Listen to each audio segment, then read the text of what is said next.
आज का पहला पाठ प्रेरित चरित अध्याय 4 पद संख्याएं 1 से 12। कोई दूसरा नहीं है जिसके द्वारा मुक्ति मिल सकती है।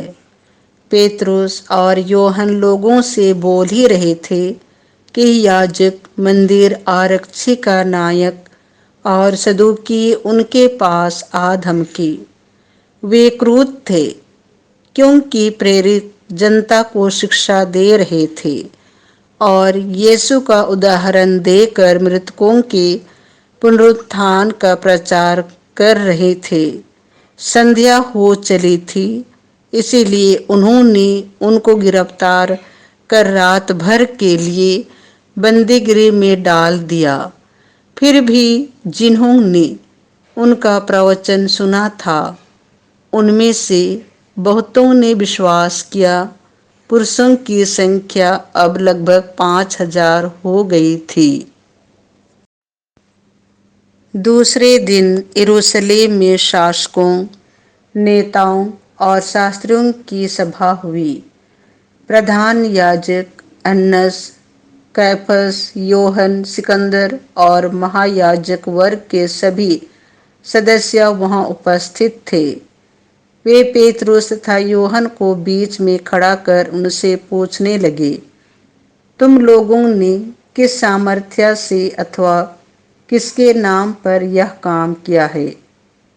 पेतरुस ने पवित्र आत्मा से परिपूर्ण होकर उनसे कहा, जनता के शासकों और नेताओं, हमने एक लंगड़े मनुष्य का उपकार किया है और आज हमसे पूछताछ की जा रही है कि यह किस तरह भला चंगा हो गया है।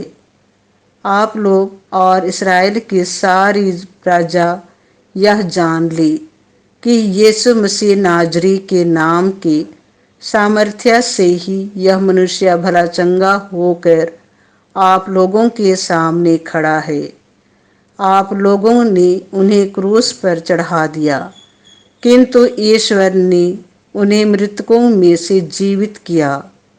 वह वही पत्थर है जिसे आप कारीगरों ने निकाल दिया था और जो कोने का पत्थर बन गया है। किसी दूसरे व्यक्ति द्वारा मुक्ति नहीं मिल सकती, क्योंकि समस्त संसार में यीशु नाम के सिवा मनुष्यों को कोई दूसरा नाम नहीं दिया गया है जिसके द्वारा हमें मुक्ति मिल सकती है। यह प्रभु की वाणी है। संत योहन के अनुसार पवित्र सुसमाचार अध्याय 21 पद संख्याएं 1 से 14। यीशु पास आई और रोटी लेकर उन्हें देने लगी और उसी तरह मछली भी। बाद में यीशु तिबेरियस के समुद्र के पास अपने शिष्यों को फिर दिखाई दिए। यह इस प्रकार हुआ, सिमोन पेतरुस, थोमस जो यमल कहलाता था, नथानाएल जो गलीलिया के काना का निवासी था, जबेदी के पुत्र और यीशु के 2 अन्य शिष्य साथ थे। सिमोन पेतरुस ने उनसे कहा, मैं मछली मारने जा रहा हूँ। वे उससे बोले, हम भी तुम्हारे साथ चलते हैं। वे चल पड़े और नाव पर चढ़े, किंतु उस रात उन्हें कुछ नहीं मिला। सवेरे हो ही रहा था कि यीशु तट पर दिखाई दिए, किंतु शिष्य उन्हें नहीं पहचान सके। यीशु ने उनसे कहा, बच्चों, खाने को कुछ मिला? उन्होंने उत्तर दिया, जी नहीं। इस पर यीशु ने उनसे कहा, नाव की दाहिनी ओर जाल डाल दो और तुम्हें मिलेगा।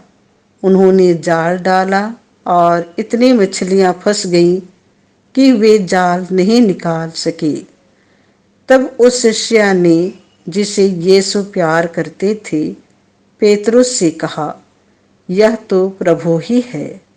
जब पेतरुस ने सुना कि यह प्रभु है तो वह अपना कपड़ा पहनकर, क्योंकि वह नंगा था, समुद्र में कूद पड़ा। दूसरे शिष्य मछलियों से भरा जाल खींचते हुए डोंगी पर आए। वे किनारे से केवल लगभग 200 हाथ दूर थे। उन्होंने तट पर उतरकर वहां कोयले की आग पर रखी हुई मछलियां देखीं और रोटी भी। यीशु ने उनसे कहा, तुमने अभी अभी जो मछलियां पकड़ी हैं उनमें से कुछ ले आओ।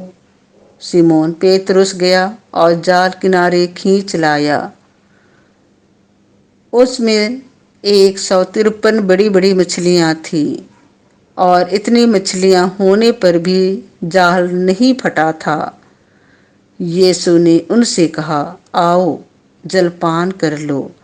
शिष्यों में से किसी को भी यीशु से यह पूछने का साहस नहीं हुआ कि आप कौन हैं।